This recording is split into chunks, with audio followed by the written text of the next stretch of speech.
दिल्ली की नई मुख्यमंत्री बनी है रेखा गुप्ता, और रेखा गुप्ता के जो पुराने ट्वीट है वो बहुत ज्यादा इस समय वायरल हो रहे हैं। पुराने ट्वीटों में इन्होंने किस तरीके की अभद्र भाषा का प्रयोग किया था। अब मैं सबसे पहले आपको इनका एक पुराना ट्वीट दिखाता हूं। स्क्रीन पर देखो, आप देख रहे हो जैसे कि इस पुराने ट्वीट में क्या लिखा हुआ है, वो मैं पढ़कर आपको सुना देता हूं। इसमें लिखा हुआ है कि केजरीवाल अपना जन्मदिन कभी नहीं मनाता, उन्होंने अपनी मां से घटना का वीडियो मांगा था जिसे वो नहीं दे सकी थी। भाई, इस तरीके की अभद्र भाषा तो अभी रणवीर इलाहाबादिया ने प्रयोग की थी, जिसके बाद उनको सुप्रीम कोर्ट ने फटकार लगाई। सुप्रीम कोर्ट क्या, पूरे भारत के अंदर उनका विरोध प्रदर्शन हुआ। अगर एक महिला मुख्यमंत्री की इस तरह की भाषा पहले से थी, तो आपको क्या कोई और मुख्यमंत्री का चेहरा दिल्ली में नहीं मिला? आपने इनको मुख्यमंत्री बना दिया। तो भाई ये गलत चीजें हैं कि अगर किसी महिला की अपनी भाषा पर ही संयम नहीं है तो वो दिल्ली का विकास क्या कर सकती हैं। ये मैं नहीं बोल रहा भाई, ये इनकी भाषा बोल रही है। अब मैं आपको एक वीडियो दिखाना चाहूंगा जिस वीडियो में इन्होंने सबसे ज्यादा तोड़फोड़ की है। जो मेयर का चुनाव दिल्ली में हुआ था अभी, वहां पर सबसे ज्यादा तोड़फोड़ करने में सबसे आगे थी। वो मैं आपको वीडियो दिखाना चाहता हूं।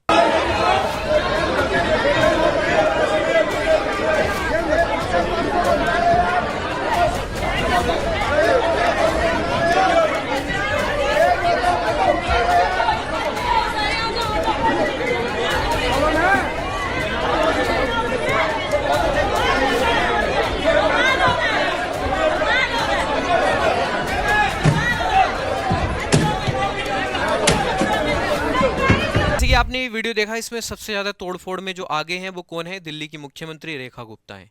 तो भाई कहीं ना कहीं इनकी भाषा भी थोड़ी अभद्र है, थोड़ी क्या पूरी ही अभद्र है, क्योंकि मैं आपको और भी ट्वीट इनके पुराने दिखाऊंगा। और उसके बाद ये तोड़फोड़ में भी सबसे आगे हैं। जब तोड़फोड़ करेंगे तो भाई तभी तो भारत का विकास होगा। इनका तो कहना यही है ना कि तब भारत विकसित भारत बनेगा जब हम तोड़फोड़ करेंगे, फिर उसके बाद हम नए विकास को दिल्ली की ओर लेकर जाएंगे। तो भाई ये गलत चीजें हैं। मैं आपको इनके और कुछ पुराने ट्वीट दिखाता हूं। जैसे कि आप स्क्रीन पर देख पा रहे हैं, इनका दूसरा ट्वीट है कि तुम्हें कैसे पता कि मोदी तुमको मारना चाहते हैं? केजरीवाल, मैंने मोदी को बाजार से लाल हिट खरीदते देखा था।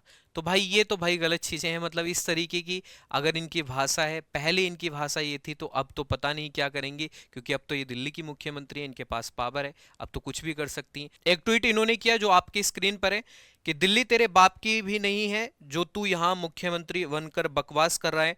दिल्ली जनता की है और जनता ही तुझे तेरी माँ की कोख में वापिस भिजवाएगी। हैशटैग कमीना कहीं का। तो भाई ये दिल्ली की मुख्यमंत्री रेखा गुप्ता की भाषा रही है। तो भाई इस तरीके की अगर इनकी भाषा है तो मुझे नहीं लगता है कि दिल्ली अब विकास की ओर अग्रसर रहेगी। देखो, बीजेपी का क्या रहता है कि बीजेपी जो अच्छे लीडर होती है उनको मुख्यमंत्री नहीं बनाती है। कुछ ऐसे चेहरे लेकर आती है जो एक अनजान से चेहरे होते हैं, जिनको लोग नहीं जानते हैं, उनको वो मुख्यमंत्री बना देती है। उससे क्या होता है, जो पहले से ही मुख्यमंत्री के दावेदार होते हैं वो लोग अगर मुख्यमंत्री बन जाते हैं तो फिर वो केंद्र में भी उनका ओहदा बढ़ जाता है। अब केंद्र में ओहदा उनका बढ़ जाता है तो वो केंद्र में प्रधानमंत्री के पद तक भी पहुंच सकते हैं या कोई अन्य पद तक पहुंच सकते हैं। तो बीजेपी का ये रूल रहा है कि ऐसे व्यक्तियों को नीचे ही रोक दिया जाता है और फिर उनके सामने जो है कोई कंपिटिटर ही नहीं रहता है, और फिर वो एक ही चेहरा दिखाई देता है जो प्रधानमंत्री बनना चाहिए। तो भाई इस तरीके के मुख्यमंत्री अगर बनेंगे तो भाई कैसे भारत का विकास हो पाएगा। अब एक मैं आपको रमेश बिदुड़ी की वीडियो दिखाता हूं जो दिल्ली में बीजेपी के नेता हैं। अब देखो आप ये वीडियो।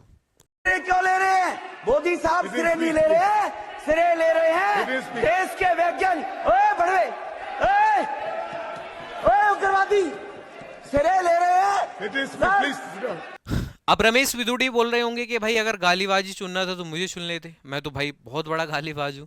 तो रमेश बिदुड़ी का यही कहना है कि अगर गालीबाजी चुनना था तो मुझे चुन लेते, मैं तो बहुत बड़ा गालीबाज हूं, मुझसे बड़ा गालीबाज कोई होगा, मुझे ही मुख्यमंत्री बना देते दिल्ली का।